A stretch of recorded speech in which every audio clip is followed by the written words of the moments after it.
নমস্কাৰ এই মুহূৰ্তত আপোনালোকে চাইছে সাহিত্য টেকনলজি ইউটিউব চেনেল এই চেনেল ৰাজ্যৰ খবৰটোতে কেইবাটাও গুৰুত্বপূৰ্ণ খবৰ আপোনালোকলৈ আগবঢ়াইছে যিকেইটা খবৰ আপোনালোকে জনাটো অত্যন্ত দৰকাৰী আৰু এই খবৰকেইটা আপোনালোকে উপস্থাপন কৰাৰ আগতেই আপোনালোকে যদি এই চেনেলটো নতুনকৈ আহিছে তেন্তে চেনেলটো প্লিজ ছাবস্ক্ৰাইব কৰি থব আৰু ভিডিঅ'টোত এটা লাইক কৰি উৎসাহিত কৰিব আজি পৰা প্ৰথমতে এই মুহূৰ্তত অতি গুৰুত্বপূৰ্ণ এটা ডাঙৰ খবৰ মুকলি হৈ আহিছে কিয়নো ৰাজ্যত আজি কিমানজন লোক কৰোনা ভাইৰাছত আক্ৰান্ত হৈছে আৰু মৃত্যু হৈছে কিমানজন লোক সবিশেষ ইতিমধ্যে মুখ্যমন্ত্ৰী হিমন্ত বিশ্ব শৰ্মাই টুইটাৰযোগে সকলো তথ্য জনাইছে যিহেতু ৰাজ্যৰ কোভিড পৰিস্থিতিৰ ওপৰত লক্ষ্য ৰাখি ৰাজ্যৰ নতুন ছবি নিৰ্ধাৰণ কৰিছে এই মুহূৰ্তত তাৰ লগতে কৈছে ৰাজ্যত কোভিডৰ পজিটিভিটিৰ হাৰ আজিও 1% তলতে আছে বিগত ইতিমধ্যে 24 ঘণ্টাত ৰাজ্যত কৰোনা ভাইৰাছত আক্ৰান্ত হৈছে ইতিমধ্যে 935 গৰাকী লোক আৰু আজি ৰাজ্যখনত মুঠতে 1,11,728টা কোভিড পৰীক্ষা সম্পন্ন কৰা হয় আজি নিৰু ৰাজ্যখনত কোভিডত 17 গৰাকী লোকে প্ৰাণ হেৰুৱাবলগীয়া হৈছে আৰু এই সময়ছোৱাত কামৰূপ মেট্ৰ' বিগত 24 ঘণ্টাত কোভিডত আক্ৰান্ত হৈছে 163 গৰাকী লোক কোভিডৰ পজিটিভিটি হাৰ হৈছে 0.84% আৰু এই সময়ছোৱাত সুস্থতাৰ হাৰ হৈছে 97.25% আৰু এক গেছে ইপিনে শেহতীয়াকৈ ৰাজ্য চৰকাৰে ঘোষণা কৰিছে নতুন SOP আৰু এতিয়াৰ পৰা সন্ধিয়া 6 বজাৰ পাছলৈকে সকলো ইতিমধ্যে খুলি দিছে আৰু ইতিমধ্যে আৰু 2 দিনৰ ভিতৰতে ৰাজ্য কোভিড পৰিস্থিতিৰ ওপৰত লক্ষ্য ৰাখি সন্ধিয়া 7 বজাৰ পাছলৈকে সকলো খুলি দিয়াৰ সিদ্ধান্ত গ্ৰহণ কৰিব তাৰপিছতে আইন বাহাল থাকিব এই মুহূৰ্তত এই বৃহৎ ঘোষণা আৰু আন্তঃজিলা যাত্ৰী পৰিবাহী বাছ তথা বাহনৰ ক্ষেত্ৰত মুঠ 50% আসনে সামাজিক দূৰত্ব মাস্ক পৰিধানৰ কোভিড বিধি মানি চলি অনুমতি প্ৰদান কৰিছে এই মুহূৰ্তত আৰু সকলো জিলাতে সকলো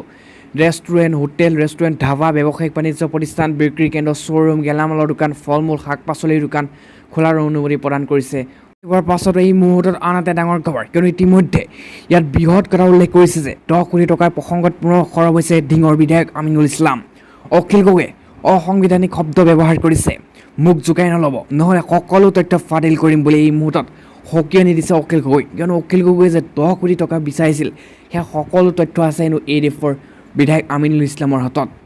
আৰু সকলো তথ্য ইতিমধ্যে হাতত লৈ অখিল গগৈক চেলেঞ্জ আমিনুল ইছলামৰ কিয়নো তেওঁ কৈছে যে মুখ জোকাই যাতে নলয় আৰু লগতে কৈছে তেওঁ নহ'লে যদি সকলো তথ্য ফাদিল কৰিব অখিল গগৈ আৰু তেওঁ কৈছে যে আইনৰ ওচৰলৈ যাওক অখিল গগৈ এইবোৰ ইতিমধ্যে চেলেঞ্জ কৰিছে বিধায়ক আমিনুল ইছলামে আৰু ইয়াত কৈছে 10 কোটি টকা বিচাৰিছিলে নাই তেতিয়া তথ্য দিম আৰু অখিল গগৈক থানালৈ যাবলৈ আৰক্ষী কাষ চাপিবলৈ ইতিমধ্যে চেলেঞ্জ কৰিছে আৰু তাৰপিছত অখিল গগৈয়ে যে ADFৰ পৰা 10 কোটি টকা বিচাৰিছিল সেই সকলো ভিডিঅ' ফুটেজ তথ্য সকলো ইতিমধ্যে ৰাজহুৱা কৰিব বুলি এই মুহূৰ্তত চেলেঞ্জ কৰিছে বিধায়কগৰাকীয়ে আৰু এই মুহূৰ্তত ৰাজনীতি তলপৰা লগা খবৰ কিয়নো অসমৰ এজন মানুহ গুণীজ্ঞানী মানুহ আৰু অখিল গগৈক ইতিমধ্যে চেলেঞ্জ কৰিছে আমিনুল ইছলামে অপেন আজি পৰা পাছত এই মুহূৰ্তত আন এটা ডাঙৰ খবৰ কিয়নো ইতিমধ্যে এটা বৃহৎ সিদ্ধান্ত গ্ৰহণ কৰিছে চৰকাৰৰ ডাঙৰ সিদ্ধান্ত এই মুহূৰ্তত কিয়নো ইতিমধ্যে যিহেতু 16 আগষ্ট বা 17 আগষ্টৰ পৰা সকলো খুলি দিয়াৰ সিদ্ধান্ত গ্ৰহণ কৰিছে কিন্তু তাৰ মাজতে এটা ডাঙৰ খবৰ 17 আগষ্টৰ পৰা খুলি দিয়া নহয় বিদ্যালয় তাৰ লগতে কৈছে চৰকাৰে লৈছে এই মুহূৰ্তত ডাঙৰ সিদ্ধান্ত 17 আগষ্টৰ পৰা খুলি দিয়া নহয় বিদ্যালয় বুধবাৰে নিশা অনুষ্ঠিত COVID-19 টাস্ক ফ'ৰ্চৰ বৈঠকত বিদ্যালয়সমূহ পুনৰ খোলাৰ পৰিকল্পনা কৰিছিল সেয়া সদ্যহতে স্থগিত ৰখাৰ সিদ্ধান্ত গ্ৰহণ কৰিছে এই মুহূৰ্তত কিয়নো ইতিমধ্যে যি টাস্ক ফ'ৰ্চ গঠন কৰিছিল বিদ্যালয়সমূহ খুলি দিয়াৰ কথা ঘোষণা কৰিছিল কিন্তু কোভিড পৰিস্থিতিৰ ওপৰত লক্ষ্য ৰাখি পুনৰ এই বৃহৎ সিদ্ধান্ত গ্ৰহণ কৰিছে যে 17 আগষ্টৰ পৰা সমগ্ৰ যি বিদ্যালয়সমূহ খোলাৰ কথা আছিল সম্ভাৱনা আছিল সেয়া কোনো কাৰণে সম্পূৰ্ণ নস্যাৎ কৰিছে খুলি দিয়া নহয় এতিয়াৰ পৰা লগতে কৈছে চৰকাৰৰ পূৰ্বৰ সিদ্ধান্ত অনুসৰি ৰাজ্যখনৰ বিদ্যালয়সমূহ 17 আগষ্টৰ পৰা খোলাৰ পৰিকল্পনা কৰিছিল কিন্তু ৰাজ্যখনৰ মুখ্য সচিবে ইতিমধ্যে অধ্যক্ষতাত টাস্ক ফ'ৰ্চৰ সদস্য শিক্ষা আৰু স্বাস্থ্য বিভাগৰ বিষয়াসকলৰ কিছু জিলা উপায়ুক্তৰ উপস্থিত অনুষ্ঠিত বৈঠকৰ পিছতেই বিদ্যালয় নোখোলাৰ ইতিমধ্যে সিদ্ধান্ত গ্ৰহণ কৰিছে এই মুহূৰ্তত আৰু এই বৃহৎ সিদ্ধান্ত গ্ৰহণ কৰিছে চৰকাৰৰ ফালৰ পৰা তাৰ পাছতে কৈছে 2020 চনৰ মাৰ্চৰ পৰা বন্ধ হৈ থকা ইতিমধ্যে সকলো বিদ্যালয় আগন্তুক নিৰ্দেশ নহা পৰ্যন্ত খোলা নহয় এই মুহূৰ্তত স্পষ্ট কৰিছে সংখ্যালঘু পৰিক্ৰমা মন্ত্ৰী ইতিমধ্যে এই কথা উল্লেখ কৰে লগতে এই কথা ইতিমধ্যে সকলো তথ্য স্পষ্ট কৰি ৰাইজৰ বাবে ইতিমধ্যে সকলো বিদ্যালয় মুকলি কৰি দিয়াৰ সিদ্ধান্ত গ্ৰহণ কৰাৰ পাছত এই মুহূৰ্তত আন এটা ডাঙৰ খবৰ কিয়নো ইতিমধ্যে বহুতো চেনেলত ইতিমধ্যে ওলাই আছে যে কোভিড ভেকচিন লোৱাৰ পিছতে মহিলা গৰ্ভৱতী হৈছে আৰু কিছুমানৰ মুখত এই কথা ওলাইছে চেণ্ডউইচ খোৱাৰ পিছতো গৰ্ভৱতী হৈছে কিন্তু আচল তথ্য কি আমাৰ চেনেলত ইতিমধ্যে সকলো শুদ্ধ তথ্য আপোনালোকৰ বাবে লৈ আহিছোঁ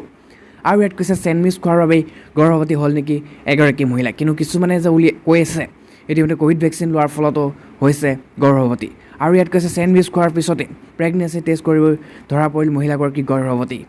আৰু ইয়াত কৈছে পৃথিৱীৰ বিভিন্ন প্ৰকাৰৰ অদ্ভুত ধাৰণা ঘটনা আছে কিছুমান মহিলাই দাবী কৰিছিল যে তেওঁ যৌন সম্পৰ্ক অবিহনে গৰ্ভৱতী। ইয়াৰ হৈছে আনহাতে কিছুমানে সন্তান দিয়াৰ পিছত তেওঁলোকক গৰ্ভপাতৰ আৱিষ্কাৰ কৰিছিল। আৰু এতিয়া ছ'চিয়েল মিডিয়াত আমেৰিকা যুক্তৰাষ্ট্ৰৰ কেলিফৰ্ণিয়াৰ এগৰাকী মহিলা চেণ্ডউইচৰ সৈতে গৰ্ভৱতী হোৱাৰ বিষয়ে লিখি এক চাঞ্চল্যকৰ সৃষ্টি কৰিছিল। মহিলাগৰাকীয়ে লিখিছিল যে চেণ্ডউইচৰ দ্বাৰা তেওঁ 5 মাহৰ গৰ্ভৱতী হৈছিল। কাহিনীটোৱে এক আমোদজনক। আৰু ইয়াত কৈছে কেলিফৰ্ণিয়াৰ এই বাস কৰা জেছমিন মিলাৰে তেওঁৰ প্ৰিয় চেণ্ডউইচ অৰ্ডাৰ দিছিল আৰু ইয়াক খোৱাৰ পিছদিনা জেমছিৰ মাতৃয়ে তেওঁক মন্তব্য কৰিছিল যে তেওঁ পেট ওলাই অহাৰ অনুভৱ কৰিছিল আৰু তেওঁ ইয়াক চেণ্ডউইচ খোৱাৰ ফলত হোৱা ফুলা বুলি বিবেচনা কৰিছিল। অৱশ্যে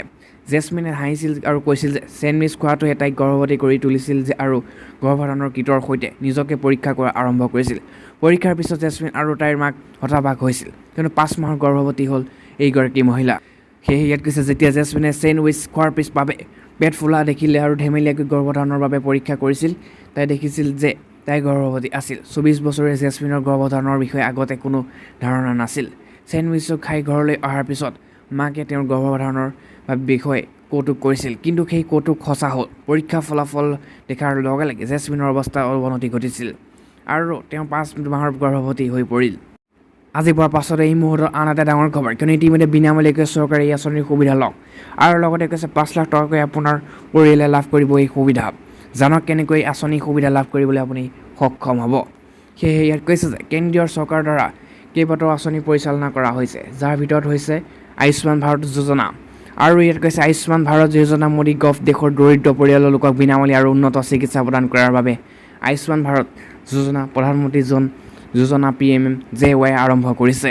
আৰু আঁচনিখনৰ দেশৰ দৰিদ্ৰ লোকসকলৰ বাবে ইতিমধ্যে যিকোনো ব্যয়বহুল স্বাস্থ্য সেৱা প্ৰাপ্ত নকৰে। আঁচনিখনৰ অধীনত প্ৰতিটো পৰিয়ালক ডাঙৰ চিকিৎসালয় 5 লাখ টকালৈকে চিকিৎসা প্ৰদান কৰা হয়। এই আঁচনিখনৰ আটাইতকৈ গুৰুত্বপূৰ্ণ কথাটো হ'ল যে স্বাস্থ্য বীমা লোৱা ব্যক্তিজনৰ পৰা ধন নলয়। কিন্তু কি আছে এই আঁচনিত? আৰু ইয়াত কৈছে আয়ুষ্মান যোজনাৰ অধীনত প্ৰতিটো পৰিয়ালক চিকিৎসাৰ বাবে বছৰি 5 লাখ টকা পৰিশোধ কৰা হয়। আৰু এই অভিযানৰ অধীনত ইতিমধ্যে আপোনাৰ ঘৰত বিৱৰণ লোৱা হ'ব আৰু তাৰপিছত কাৰ্ডখন উপলব্ধ কৰা হ'ব। এই কাৰ্ডখন PVC হিচাপে উপলব্ধ হ'ব। গুৰুত্বপূৰ্ণ কথাটো হ'ল যে আপোনাৰ কোনো ধন লোৱা নহ'ব। চিকিৎসা নিয়োজিত সকলো বীমাৰ ধন কৰিব পাৰিব। সেয়ে ইয়াত কৈছে আয়ুষ্মান ভাৰত আঁচনিৰ আপোনাৰ নাম কেনেদৰে যোগ কৰিব। এই সকলোৰে মনত এইটো প্ৰশ্ন উত্থাপিত হৈছে, কিন্তু ইয়াত কৈছে আয়ুষ্মান ভাৰত আঁচনিৰ গোটেই পৰিয়ালটোৰ নাম অন্তৰ্ভুক্ত কৰিবলৈ আপুনি নিকটতম চৰকাৰী চিকিৎসালয়লৈ যাব লাগিব আৰু ইয়াত কৈছে CAMR সৈতে যোগাযোগ কৰিব লাগিব। কাৰ্ডখন কেনেদৰে বনাব লাগে আৰু আপুনি যিকোনো নাগৰিকৰ যি আঁচনি যোগ্য তেওঁলোকৰ আয়ুষ্মান কাৰ্ডখন দিয়া হয়। যদি এজন যোগ্য ব্যক্তিৰ এই কাৰ্ডখন নাথাকে তেন্তে চিকিৎসালয়ত ভৰ্তি হোৱাৰ সময়ত চিকিৎসালয়ত থকা প্ৰধানমন্ত্ৰী আৰোগ্য মিত্ৰক সাক্ষাৎ কৰি তেওঁ কাৰ্ডখন বনাব পাৰে। আয়ুষ্মান কাৰ্ডখন কেনেদৰে বনাব? আয়ুষ্মান কাৰ্ডখন ভাৰতৰ ক্লাউড ৱেবছাইটত গৈ PMJY আপুনি যি দিছে CSCC লাউন ইন ইণ্ডিয়া আৰু ইয়াত চাওক আপুনি এই ৱেবছাইটটোত যাব লাগিব। ৱেবছাইটটো দৰ্শন কৰাৰ পিছত আপুনি হোম পৃষ্ঠাত লগইন বিকল্পটো দেখিব আৰু এই বিকল্পটো আৰু ইমেইল আইডিৰ পাছপৰ্ট প্ৰৱৰ্তিত কৰক আৰু বোতামটোত চাইন ইন কৰাৰ পাছতে এই মুহূৰ্তত আন এটা ডাঙৰ খবৰ মুকলি হৈ আহিছে, কিয়নো ইয়াত কৈছে যে লাভলীনা বৰগোহাঞিক অসম আৰক্ষীৰ DSP পদ প্ৰদান। পেৰিছ অলিম্পিকৰ পৰ্যন্ত প্ৰতি মাহে চৰকাৰে দিব 1 লাখ টকা। আৰু ইয়াত কৈছে টকিঅ' অলিম্পিকৰ পদক লাভেৰে অসম তথা ভাৰতলৈ গৌৰৱ কঢ়িয়াই অনা লাভলীনা বৰগোহাঞিক অসম আৰক্ষীৰ DSP পদ প্ৰদান।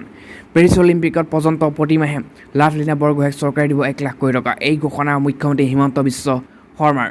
আৰু গুৱাহাটী এটা পথ লাভলীনা বৰগোহাঞি নামেৰে নামাকৰণ কৰা হ'ব। লাভলীনাৰ নামত সৰুপথাৰ ষ্টেডিয়াম নিৰ্মাণ কৰিব চৰকাৰে।